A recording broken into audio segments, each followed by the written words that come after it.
এখনো পাননি সরকারের দেওয়া 60,000 টাকা। 10 লক্ষের পর এবার কারা পাবেন বাংলার বাড়ির দ্বিতীয় কিস্তি? জানুন পুরো সরকারি আপডেট। বৃহস্পতিবার থেকে প্রায় 10 লক্ষ যোগ্য উপভোক্তার ব্যাংক অ্যাকাউন্টে বাংলার বাড়ি তথা পশ্চিমবঙ্গ আবাস যোজনার দ্বিতীয় কিস্তির 60,000 টাকা পাঠানোর প্রক্রিয়া শুরু হয়েছে। আপনার কাছে কবে ঢুকবে বাংলার বাড়ির দ্বিতীয় কিস্তি? প্রধানমন্ত্রী আবাস যোজনার জন্য আবেদন করতে আর বারবার অফিসে ছোটাছুটি নয়, নির্দিষ্ট প্রক্রিয়া অনুসরণ করে বাড়িতে বসেই আবেদন ও সেলফ সার্ভে করা সম্ভব। কারা আবেদন করতে পারবেন? নতুন ঘর বানানোর জন্য কি কি নথি লাগছে এবং কিভাবে পুরো প্রক্রিয়া সম্পূর্ণ করবেন? নিজের বাড়িতে বসেই নিজের ঘরের জন্য আবেদন করা যাবে প্রধানমন্ত্রী আবাস যোজনার মাধ্যমে। জেনে নিন সম্পূর্ণ প্রক্রিয়া। কোন কোন জেলায় ঢুকেছে বাংলার বাড়ি তথা পশ্চিমবঙ্গ আবাসের দ্বিতীয় কিস্তির 60,000 টাকা? বাকিদের ব্যাংকে কবে পাঠানো হবে? সার্ভে হয়ে গিয়েছে কিন্তু টাকা ঢোকেনি, কবে আবার টাকা ছাড়বে? সমস্ত তথ্য A to Z জানতে শেষ পর্যন্ত দেখুন আজকের ভিডিওটি। এর পাশাপাশি এমনই বিভিন্ন গুরুত্বপূর্ণ সরকারি আপডেট সবার আগে জেনে নেওয়ার জন্য অবশ্যই আমাদের চ্যানেলটি সাবস্ক্রাইব করে পাশে থাকা বেল আইকনটি প্রেস করে দিন। এর ফলে সবার আগে সমস্ত গুরুত্বপূর্ণ আপডেট এবং নোটিফিকেশন আপনার কাছেই পৌঁছে যাবে। এখনো যারা আবাস যোজনার টাকা পাননি তাদের জন্য রয়েছে গুরুত্বপূর্ণ আপডেট। 10 লক্ষের পর এবার কারা পাবেন দ্বিতীয় কিস্তি? জানা গেছে প্রশাসনের তরফ থেকে। পশ্চিমবঙ্গ আবাস যোজনার উপভোক্তাদের জন্য বড় খবর। বাংলার বাড়ি প্রকল্পের নাম বদলে এখন পশ্চিমবঙ্গ আবাস নামে এই প্রকল্পের আওতায় উপভোক্তাদের দ্বিতীয় কিস্তির টাকা দেওয়া শুরু হয়ে গিয়েছে। বৃহস্পতিবার থেকে প্রায় 10 লক্ষ যোগ্য উপভোক্তার ব্যাংক অ্যাকাউন্টে দ্বিতীয় কিস্তির 60,000 টাকা করে পাঠানোর প্রক্রিয়া শুরু হয়েছে। কারা পাবেন দ্বিতীয় কিস্তির টাকা? যে সমস্ত উপভোক্তা পশ্চিমবঙ্গ আবাস যোজনার প্রথম কিস্তির টাকা পাওয়ার পর বাড়ি তৈরির কাজ লিন্টাল স্তর পর্যন্ত সম্পূর্ণ করেছেন তাদের দ্বিতীয় কিস্তির টাকা দেওয়া হচ্ছে। তবে একসঙ্গে সকলের অ্যাকাউন্টে টাকা ঢুকবে না এবং ঢুকছে না। অনেকেই জানাচ্ছেন যে তারা এখনো বাংলার বাড়ির দ্বিতীয় কিস্তির টাকা পাননি।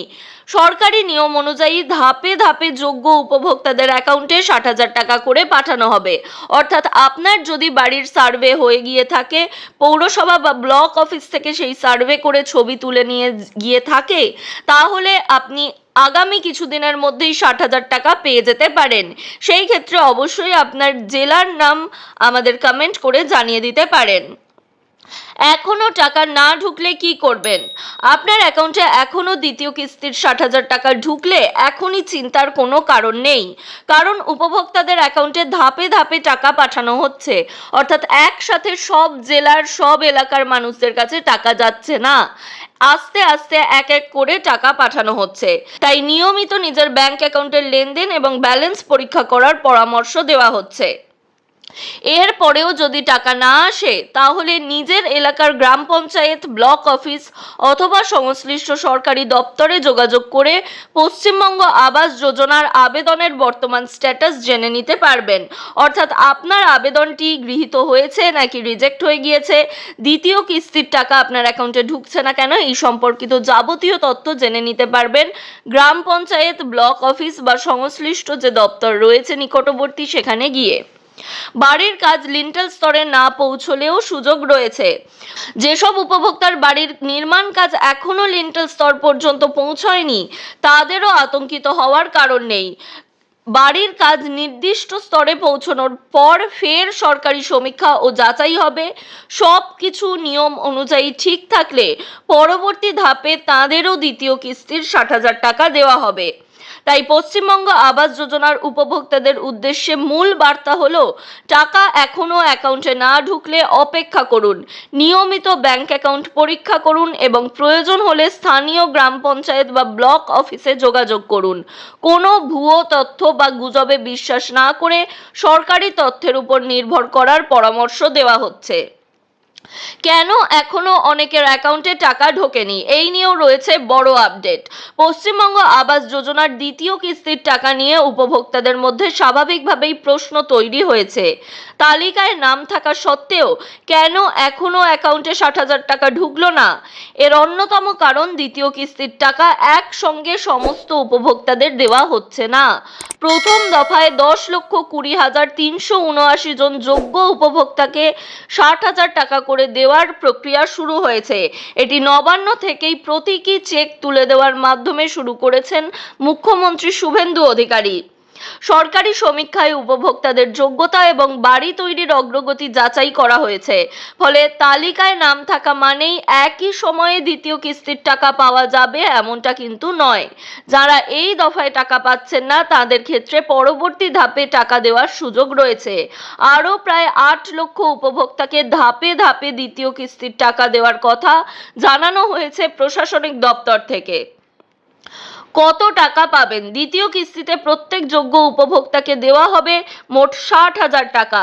10,20,379 জনকে এই অর্থ দেওয়া হলে মোট বরাদ্দের পরিমাণ দাঁড়ায় প্রায় 6,122 কোটি।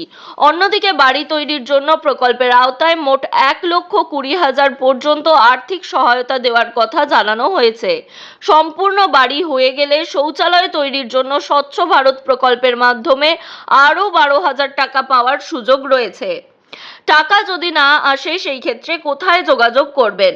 যদি যোগ্য হওয়া সত্ত্বেও এবং তালিকায় নাম থাকা সত্ত্বেও দ্বিতীয় কিস্তির টাকা নির্ধারিত সময়ের মধ্যে ব্যাংক অ্যাকাউন্টে না আসে, তাহলে প্রথমে নিজেদের ব্যাংক অ্যাকাউন্ট ও লেনদেনের তথ্য যাচাই করুন। তারপর স্থানীয় গ্রাম পঞ্চায়েত, ব্লক অফিস বা সংশ্লিষ্ট প্রশাসনিক দপ্তরে যোগাযোগ করে উপভোক্তাদের তালিকায় নিজের নাম, আবাস প্রকল্পের স্ট্যাটাস এবং কিস্তি সংক্রান্ত তথ্য যাচাই করে নিন। তবে এক্ষেত্রে টাকা না আসা মানেই যে আবেদন বাতিল হয়েছে এমনটা ধরে নেওয়াও ঠিক নয়, কারণ দ্বিতীয় কিস্তির অর্থ ধাপে ধাপে দেওয়ার প্রক্রিয়া চলছে। তাই অবশ্যই অগাস্ট মাসের শেষ পর্যন্ত অপেক্ষা করার জন্য পরামর্শ দেওয়া হচ্ছে। অপরদিকে নিজের ঘর বানানোর জন্য প্রধানমন্ত্রী আবাস যোজনায় অ্যাপ্লাই করতে চাইছেন? চিন্তা নেই, পঞ্চায়েত অফিস বা সরকারি অফিসে বারবার ছুটতে হবে না। এখন স্মার্টফোন থাকলেই বাড়িতে বসে অনলাইনে আবেদন এবং সেলফ সার্ভে করা যাবে। সরকারের নির্দিষ্ট মোবাইল অ্যাপের মাধ্যমে কয়েকটি স্টেপ ফলো করেই আবেদন জমা দিতে পারবেন। কারা আবেদন করতে পারবেন, কি কি নথি লাগবে এবং কিভাবে আবেদন করা যাবে তা জেনে নিন। গ্রামীণ এলাকার গৃহহীন বা কাঁচা বাড়িতে বসবাসকারী যোগ্য পরিবারগুলিকে পাকা বাড়ির সুবিধা দেওয়ার লক্ষ্যেই কেন্দ্রের প্রধানমন্ত্রী আবাস গ্রামীণ যোজনা চালু হয়েছে। এবার এই প্রকল্পে আবেদন প্রক্রিয়াকে আরও সহজ করতে চালু হয়েছে ডিজিটাল সেলফ সার্ভে সিস্টেম। ফলে আবেদনকারীরা নিজেরাই মোবাইল ফোন ব্যবহার করে প্রয়োজনীয় তথ্য জমা দিতে পারবেন। আবার কেউ যদি এই বিষয়ে খুব একটা সড়গড় না হন, তাহলে স্থানীয় সাইবার ক্যাফের সাহায্যও নিতে পারবেন। কিভাবে বাড়িতে বসেই আবেদন করবেন জেনে নিন। সরকারি নির্দেশিকা অনুযায়ী আবেদন করার জন্য প্রথমে স্মার্টফোনের গুগল প্লে স্টোর থেকে দুটি সরকারি অ্যাপ ডাউনলোড করতে হবে। একটি আওয়াজ প্লাস 2024 এবং অন্যটি আধার ফেস আরডি। এই দুটি অ্যাপ ইনস্টল করার পর আওয়াজ প্লাস 2024 অ্যাপটি খুলে নিজের পছন্দের ভাষা বেছে নিন।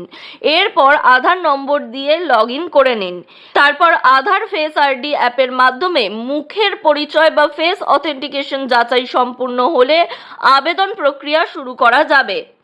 আবেদনের সময় কোন কোন তথ্য দিতে হবে জেনে নিন।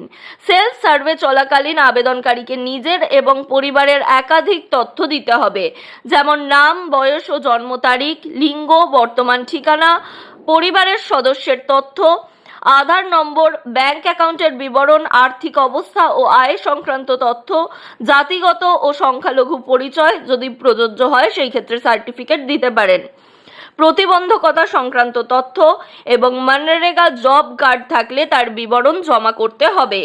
এছাড়াও বর্তমান বসবাসের বাড়ির ছবি, সম্ভাব্য বাড়ি নির্মাণের জায়গার ছবি বা খালি জমির ছবি, আবেদনকারীর একটি সাম্প্রতিক রঙিন ছবি আপলোড করে দিতে হবে। ফর্ম ভরার সময় আবেদনকারীর বর্তমান বাসস্থানের অবস্থা সম্পত্তি, যানবাহন এবং অন্যান্য যোগ্যতা সম্পর্কিত কয়েকটি প্রশ্নের উত্তরও দিতে হবে। সমস্ত তথ্য সঠিকভাবে পূরণ করার পর আপলোড সার্ভে অপশনে ক্লিক করলেই আবেদন জমা হয়ে যাবে। স্ক্রিনে সার্ভে সাকসেসফুলি কমপ্লিটেড বার্তা দেখা গেলে বুঝতে হবে আবেদন জমা পড়েছে। এই আবেদন বা সেলফ সার্ভের বিষয়টি আরও ডিটেলে হাতে কলমে জানার জন্য অবশ্যই কমেন্ট করতে পারেন। আপনাদের কমেন্ট এলে এই ব্যাপারে ভিডিও বানিয়ে দেওয়া হবে।